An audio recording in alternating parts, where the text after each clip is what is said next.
রাজধানী গুলশানে বিএনপি কার্যালয়ে আছেন সহকর্মী আলভি রায়হান। সেখান থেকে সরাসরি যুক্ত হচ্ছেন তিনি।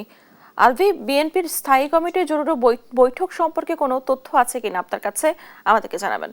না, এই মুহূর্তে আমি রয়েছি বিএনপির চেয়ারপারসন কার্যালয়ের সামনে, যেখানে বিকেলেই সন্ধ্যার আগেও কিন্তু পাকিস্তানের হাই কমিশনার এসেছেন, এখানে জার্মানির রাষ্ট্রদূত এসেছেন, অস্ট্রেলিয়ার রাষ্ট্রদূত এসেছেন। এসে কিন্তু খালেদা জিয়ার যেই মৃত্যুর শোক সেটি কিন্তু তারা প্রকাশ করেছেন এবং তারেক রহমানের সাথে তারা কিন্তু এখানে এসে সাক্ষাৎ করেছেন এবং বৈঠকও করেছেন। সেখান থেকে আমরা জানতে পেরেছি কিছুক্ষণ আগে কিন্তু বিএনপির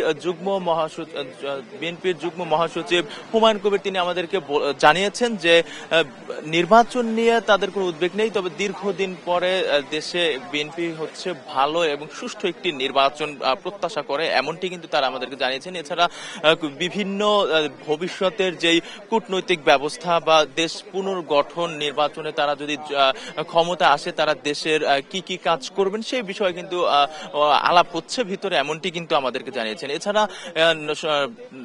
এখন কিছুক্ষণের পরে অর্থাৎ 9টার দিকে কিন্তু তারা জনাব তারেক রহমান একটি জরুরি বৈঠক ডেকেছেন স্থায়ী কমিটির সদস্যদেরকে নিয়ে।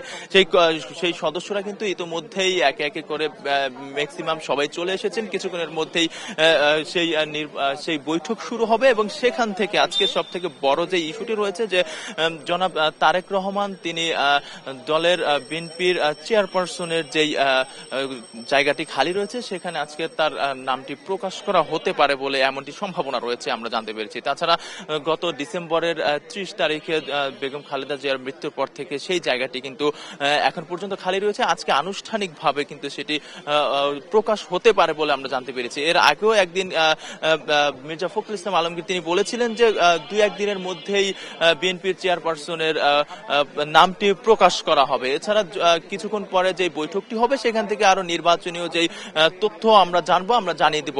এই ছিল আমার কাছে বিএনপি চেয়ারপারসন কার্যালয় থেকে সর্বশেষ তথ্য।